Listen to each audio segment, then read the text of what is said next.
Our continuing exploration of the Baroque era takes us to the 18th century, and the 18th century provides us with an opportunity to examine two very important milestones in the history of Western music. The first of them is the public concert. Although you might imagine that public concerts, that is, a performance open to people outside a particular institution, like a church, a court, etc., have been around forever. The first public concerts were organized during the early 1700s. So this facet of musical life in the West has been around for just over 3 centuries. Buildings dedicated to this type of a performance are of even more recent vintage. In fact, the first public concert halls were not built until around the middle of the 1700s. Both of these dates, the dates for the first public concert halls and the first public concerts, are important.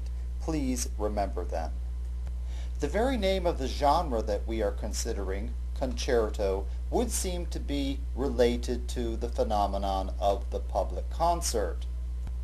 But in fact, the concerto actually was born in church, and we'll see a reference to this just a little bit later. For the time being, though, let's focus on the word itself. The word concerto comes from the Latin or the Italian verb concertare, which means to strive or to contend. We'll see how the business of some sort of struggle or contention has to do with the genre itself presently. But first, let's describe the genre. Despite its ecclesiastical origins, the concerto today is a purely secular concert genre. The place that you are likely to hear a concerto is in the concert hall, not elsewhere. The concerto was invented for a certain purpose, and it has been cultivated for that purpose ever since its origins. And that purpose is to show off the skills of the soloist. It is the quintessential concert genre for concert artists. The concerto today requires about the same performance forces it always has, one or more soloists and orchestra. In the Baroque era, when the genre originated, however, all music that was not specifically solo music, that is like for one keyboard instrument, etc., always had the typical Baroque accompaniment basso continuo. So during the Baroque era, the concerto had basso continuo accompaniment. The name of the genre, concerto, and its literal meaning, to strive or to contend, have something to do with the character of the composition itself. In fact, 18th century observers of music often referred to the concerto as a musical debate, because there seemed to be some sort of a dialogue going on between the soloist and the orchestra. In fact, they must have perceived it to be a rather spirited debate or exchange between these two performing forces. It is interesting to note that the word concerto had been used to describe another musical genre that we actually heard earlier in this course, the Venetian polychoral motet. When those grand compositions by Giovanni Gabrieli and other composers were first published, they did not have the word motetti, motets, on their title pages, but in fact they had the word concerti on their title pages. The Venetian polychoral motet, as we recall, had a lot of passages in it that were antiphonal, that is, passed back and forth from one group to another, producing some sort of an echo effect. The two choirs, the two organs, the two instrumental bands were in fact engaged in some sort of a musical dialogue. You can see where the name came from, and you can thus understand why the genre is called concerto and not something else. In fact, our listening to a Venetian polychoral motet has prepared us to take a close look at the typical movement format of the concerto.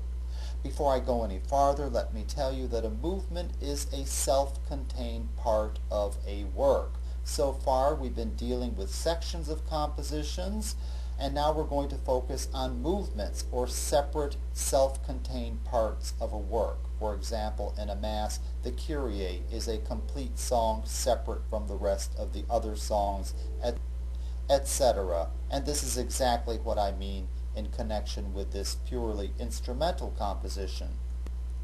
The typical movement format for Baroque concerto movements was something that we call a ritornello principal movement. The word ritornello tells us something about the principle that governs this movement. The word ritornello comes from the Italian word ritorno.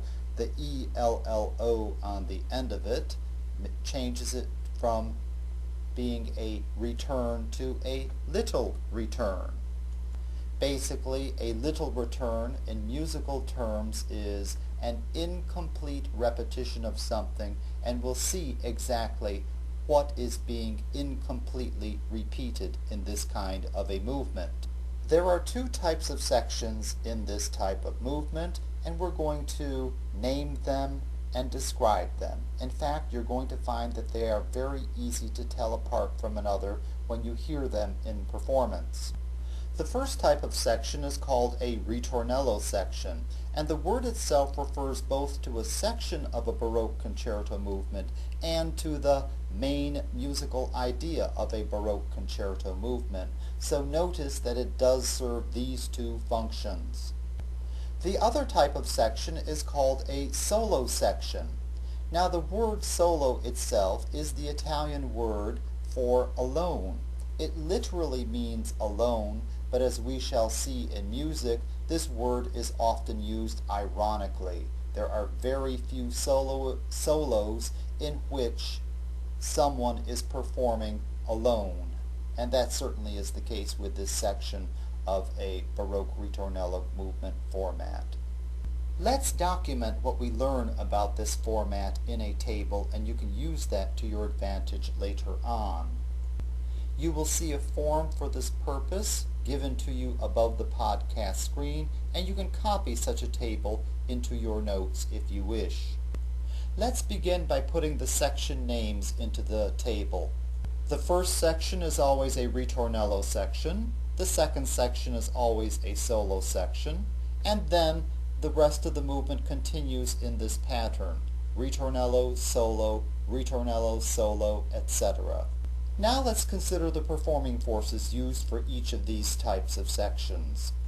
The ritornello sections are played by orchestra and basso continuo, and the solo sections are played by the soloist or soloist and basso continuo. Notice that although the word solo means alone, clearly the soloist or the soloist are not exactly alone here. Now let's turn our attention to the melodic content of these sections, beginning with the ritornello section. Now, the ritornello can be represented, as you see here, by the lowercase letters A, B, C. That is, it's a musical idea that has three parts to it. This will be illustrated for you when we actually hear the pieces, so don't worry too much about it right now. Therefore, the beginning of the work, the first section, has A, B, C as its melodic content. However, notice that the second ritornello section is only A, B. Clearly, only a part of the main idea, the ritornello, has been repeated here. So therefore, this is an incomplete repetition or a little return of the ritornello idea. The solo sections may or may not refer to the ritornello idea, so let us represent their musical content as X. It's very easy to tell these two sections apart from each other by their characters. The ritornello sections are written in longer, slower notes than the solo sections, and the solo sections are written in shorter, faster notes than the ritornello sections.